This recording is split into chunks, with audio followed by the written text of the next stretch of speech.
The single greatest source of your stress, anxiety, and frustration isn't your job, your finances, or your health. It's the person you love the most. It's your mother.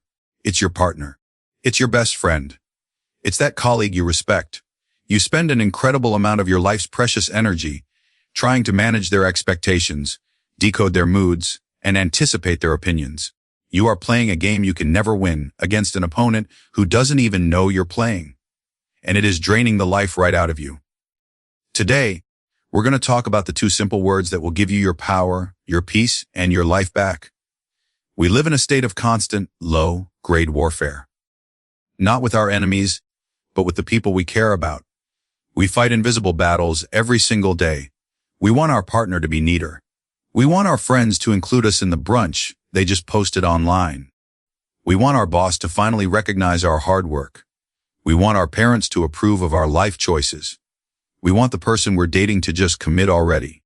We twist ourselves into knots trying to say the right thing, do the right thing, be the right person, hoping that if we just try hard enough, we can control how other people think, feel, and act. And what happens? We fail. Every time, we end up exhausted, resentful, and feeling powerless, wondering why our relationships, which should be our greatest source of joy, have become our primary source of stress. This is the fundamental problem that today's book addresses. It's a problem so universal, so deeply ingrained in our behavior, that most of us don't even see it. We think the problem is them. If only they would change, everything would be better. But the problem isn't them. The problem is the power we unknowingly give away. The book that holds the key to reclaiming this power is The Let Them Theory, a Life-Changing Tool That Millions of People Can't Stop Talking About, by Mel Robbins. You may know Mel from her global phenomenon, the 5-second rule, a tool designed to help you change your own behavior. But the Let Them Theory is different. This is about changing your relationship with everyone else. Mel Robbins isn't some guru speaking from a mountaintop. She's a guide who clawed her way out of an 800 zeros in debt, anxiety, and a life she didn't recognize. And she did it by discovering simple, science-backed tools. This book is her most profound discovery yet. The grand promise of the Let Them Theory is deceptively simple. It will teach you how to stop wasting your life on things you can't control, so you can finally focus your energy on the one thing you can. It promises to give you a practical, repeatable method to find peace in the face of judgment, freedom from the weight of other people's drama, and the clarity to build the life and relationships you truly deserve. This isn't about becoming selfish or uncaring. It's about becoming so powerfully grounded in your own life that you can love others more freely and authentically than ever before. It's time to stop fighting a battle you were never meant to win. At the heart of this entire book is a simple two-part equation: let them plus let me. This isn't a bumper sticker philosophy. It's a profound psychological shift. Let's break it down. The first part, let them, is the moment of release. It's the conscious decision to stop trying to control another person's thoughts, feelings, choices, or actions. Let them misunderstand you. Let them be wrong about you. Let them judge your career choice. Let them be in a bad mood. Let them not invite you to the party. In that moment, you are dropping a rope you've been pulling in a tug-of war that was only exhausting you. Mel illustrates this with a brilliant seesaw analogy. When you're agonizing over what someone else is doing or thinking, you are emotionally weighed down. Imagine yourself on one end of a seesaw, low to the ground, heavy with feelings of insecurity, jealousy, and frustration. They are on the other end, high up, holding all the power in that dynamic. When you say, let them, you push off the ground. You rise up, you detach. For a moment, you feel a sense of lightness, maybe even superiority. You're no longer tangled in their drama. But this is where most people stop, and it's a dangerous place to be. If all you ever do is say, let them, you'll find yourself isolated, alone on your high and mighty end of the seesaw, looking down on everyone else. This leads to disconnection and loneliness. That's why the second part of the equation is the most critical. It's the power move. Let me, is where you take your power back. It's about turning the focus from them to you and taking radical responsibility for your next move. Let them go on the trip without me. Now, let me be honest with myself about why that hurts. Let me examine my own role in the friendship. Let me be the one to reach out and plan something. Let me focus on creating the social life I want. The seesaw is no longer tilted. It's balanced. You're not above them, and they're not above you. You are both standing on level ground in your own power, with your own choices. Let them create space. Let me fills that space with intentional action. To truly grasp this, let's dive into one of the most relatable stories Mel shares. Not long after discovering the theory, she was scrolling through social media and saw a photo. It was a group of her old friends, women she'd raised her children alongside, on an epic girls' weekend. And she wasn't there. Instantly, her heart sank. That familiar punch to the gut of being left out. Her mind began to spiral. Why wasn't I invited? Did I do something wrong? Are they mad at me? She went into what she calls full stalker mode, poring over every photo, imagining every inside joke, feeling smaller and smaller with every swipe. The old Mel would have obsessed for days, maybe even weeks. She would have turned her friends into villains to make herself feel better, creating a story of betrayal that would only deepen her own pain and insecurity. But this time, something was different. The words came to her, let them. Let them go on the trip. Let them take the weekend together. Let them have their fun without you. At first, it stung. It felt like giving in. But she kept repeating it, and with each repetition, the knot in her chest loosened. She realized their weekend away had nothing to do with her. It wasn't a statement about her worth. They were just living their lives. And even if they were plotting against her, let them. That was the first step. It stopped the emotional bleeding. But it didn't solve the ache of loneliness. That's where the power of let me came in. The space created by let them allowed her to look in the mirror with honesty. She asked herself, have I been a good friend lately? The answer was no. She had been so consumed with work and her own life that she hadn't made an effort. She hadn't invited anyone to do anything. She realized, no one owes me an invite. Let me stop expecting other people to create my social life. Let me take responsibility for the friendships I want. Let me be the one to reach out. In that moment, the entire narrative shifted. It was no longer a story about their rejection, but a story about her opportunity. This is the essence of the theory. It moves you from a passive victim of circumstance to the active architect of your life. It's the difference between asking, why is this happening to me? And what do I want to do next? This theory is not just for social slights. It's a powerful tool for managing the number one source of our daily angsty stress. Think about your life. The slow cashier, the traffic jam, the person talking loudly on their phone, the micromanaging boss. Mel argues that we allow these tiny, uncontrollable moments to hijack our brains. She explains the science behind it. Normally, your prefrontal cortex, the logical, thoughtful part of your brain, is in charge. But the second you feel stressed, your amygdala, the ancient, reptilian part of your brain, takes over. This is your fight, flight, or freeze response. It's designed for survival, not for thoughtful decision-making. When you live in a state of chronic stress, which Mel says 7 out of 10 of us do, your amygdala is always humming in the background. You're always in survival mode. This is why you procrastinate, snap at your loved ones, and feel exhausted all the time. The let them theory is a practical way to hack this stress response. Mel shares a story of being on a plane, seated in front of a man who was coughing incessantly, open-mouthed, into the air. She was flying to a big speaking event and couldn't afford to get sick. Her amygdala fired up. She felt annoyed, then angry, then stressed. Her mind raced. He's so rude. He's going to get me sick. She tried glaring at him, huffing and puffing. All useless attempts to control him. The old Mel would have let this ruin her entire flight. She would have arrived stressed, complained to her husband, and carried that negative energy into her work. Instead, she paused. Let him cough. I can't control him. That was the first step. It switched off the amygdala's alarm. Then came the second, more important step. Let me control what I can control. Let me protect myself. So, she pulled her scarf over her nose and mouth, put on her headphones, and turned up the music. Problem solved. She didn't control him. She controlled her response. This is a profound shift. You stop being a prisoner to external forces. The long line at the coffee shop doesn't have the power to ruin your morning anymore. Let them be slow. Let me listen to a podcast. The unsolicited advice from your family member doesn't feel like a personal attack. Let them have their opinions. Let me be confident in my choices. You begin to see that your peace of mind is your own responsibility. But what about the bigger things? What about when the stress comes from your job, a place you can't just walk away from? Mel addresses this head on. Imagine you're doing a great job at work, but your boss, Steve, keeps passing you over for a promotion. You feel frustrated, demoralized, and stuck. You can't control Steve. Trying to will make you crazy. So, what do? You don't just let him string you along. You say, let him be a bad boss. Let him fail to see my value. Then comes the power move. Let me ask myself, who is responsible for my career? I am. Let me update my resume. Let me start networking. Let me spend my weekends looking for a better opportunity instead of complaining about this one. Suddenly, you're not powerless. You're in control of your next move. The fear of what other people think is a specific and potent form of stress that this theory demolishes. Mel is incredibly vulnerable in sharing her own story here. For 2 years, she was terrified to post about her new speaking career on her personal social media.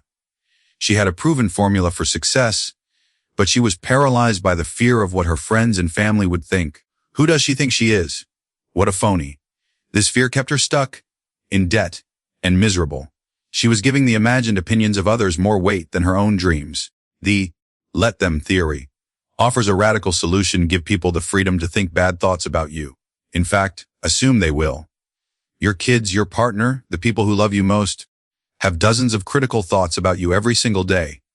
And you have them about them. It's normal.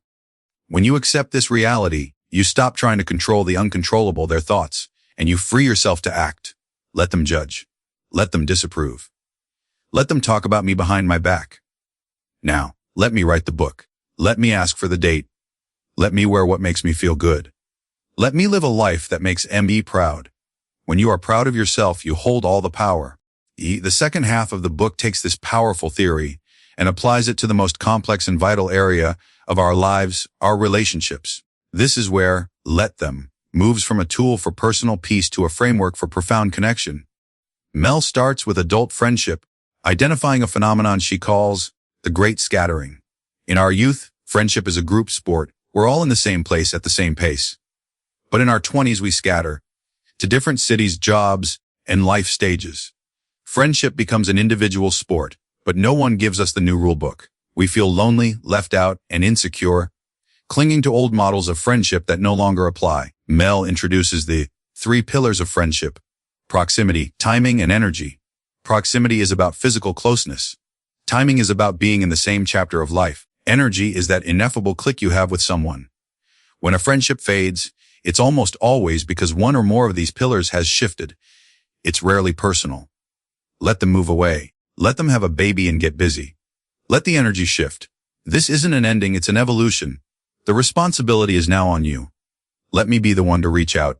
Let me be proactive. Let me create community. She shares her own painful story of moving to a new town at 54 and feeling utterly alone. For a year, she did nothing, waiting for friendship to find her. It didn't. Finally, remembering her own advice, she started going first. She knocked on a neighbor's door.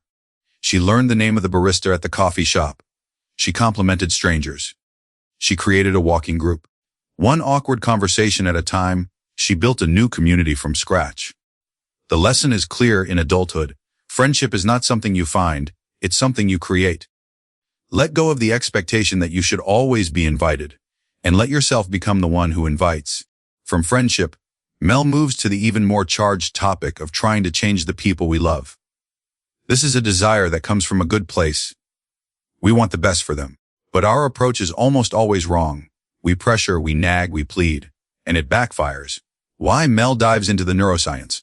First, adults only change when they feel like changing. You can't give someone motivation. Second, humans are neurologically wired to move toward pleasure and away from pain. Change is painful in the short term. The couch is more pleasurable than the gym right now. Third, and most fascinatingly, research shows that our brains literally tune out negative information and threats. Your partner doesn't hear your warnings because their brain is protecting them from the stress of it. So, what do you do when you're in a standoff with someone you love? You stop pressuring. You use your influence. You model the behavior you want to see. And if that's not enough, you use the ABC loop. A, apologize for pressuring them, then ask open-ended questions. This isn't an attack, it's a compassionate inquiry. I'm sorry I've been nagging you. I've never asked, how do you feel about your health right now? This creates a space for them to feel the tension between where they are and where they want to be. Back off. Give them space. Let the conversation marinate. Continue to model the change yourself. C. Celebrate any progress. Immediate positive reinforcement is a powerful driver of behavior change. This loop breaks the cycle of pressure and resistance and replaces it with connection and influence. But what if the issue is a deal breaker? What if after all this they still don't change? This is where the theory demands radical honesty. Mel extends the loop to D and ED. Decide if this is a deal breaker. Ask yourself the terrifying question, could I be with this person for the rest of my life if they never, ever change? If the answer is no, you move to E. End your bitching or end the relationship. If it's not a deal breaker, you must truly, deeply accept them as they are and stop complaining. You must end your own toxic behavior. But if it is a deal breaker, a fundamental incompatibility of values or life dreams, like one person wanting kids and the other not, then you must end the relationship. This is not a failure. It is a beautiful, though heartbreaking, beginning. It's choosing yourself. This leads to the final, and perhaps most important, application of the theory, finding and choosing the love you deserve. Mel argues that modern dating is broken because we are chasing love instead of choosing it. We chase potential. We make excuses for bad behavior. We tolerate mixed signals because we're afraid to be alone. Let them is the ultimate clarifier. Let them ghost you. Let them be inconsistent. Let them show you who they are through their actions, not their words. Their behavior is the answer. If they like you, you'll know. If they don't, you'll be confused. Let them confuse you. Now let me walk away. Let me choose someone who chooses me back. Let me uphold my standards. Let me understand that saying no to the wrong person is how you make space for the right person to find you. You stop accepting table scraps and you start believing you deserve the 5-star meal. So why is The Let Them Theory a book you absolutely must read? Because it is radically different from any other self-help book on your shelf. It doesn't offer you vague platitudes like, just let it go, or don't worry about what others think. It gives you a simple, practical, repeatable tool, a 2-part mantra, that you can apply the second you finish reading this sentence. It is blunt. It is honest. It is born from the messy reality of the author's own life, not the sterile environment of a laboratory. Mel Robbins makes you feel seen because she has been where you are. This book is for the people pleaser who is tired of contorting themselves to fit other people's expectations. It's for the parent agonizing over their adult child's choices. It's for the entrepreneur who is terrified of public judgment. It's for anyone stuck in a one-sided relationship, romantic or otherwise, who keeps hoping things will change. It is for every person who feels like their life is being directed by a committee of other people's opinions. Who is this book not for? It is not for the person looking for an excuse to be a selfish jerk. It is not for someone who wants to weaponize the theory to cut everyone out of their life without doing the hard work of self-reflection. The let me part of the equation is demanding. It requires you to look in the mirror and take full responsibility for your life, your happiness, and your role in every relationship. If you're not ready for that level of honesty, this book will be a challenge. The single most valuable takeaway you will be left with is the profound earth-shattering realization that you have been the one giving away your power all along. Other people don't take your power, you hand it to them. And the moment you realize that, you also realize you have the ability to take it back. This book is the key. That hidden force that has been holding you back. That constant, draining effort to manage the unmanageable world around you doesn't have to be in control anymore. You don't have to live in that quiet state of frustration, waiting for the world to conform to your wishes. The Let Them Theory is your key to taking back your power. This summary is just the map. Reading the book is the journey itself. To truly internalize this, to feel the shift in your own nervous system, when you finally give yourself permission to say these words, you have to experience the full journey that Mel Robbins lays out with all her stories, her science, and her undeniable tough love compassion. This is your invitation to start your Let Me era. The power to change your life isn't in this summary. It's waiting for you on page 1. Click the link in the description to get your copy of The Let Them Theory. This isn't just a book. It's a permission slip to finally live your own life. Don't forget to like, subscribe, and let me know in the comments what is the first thing you are going to let them do.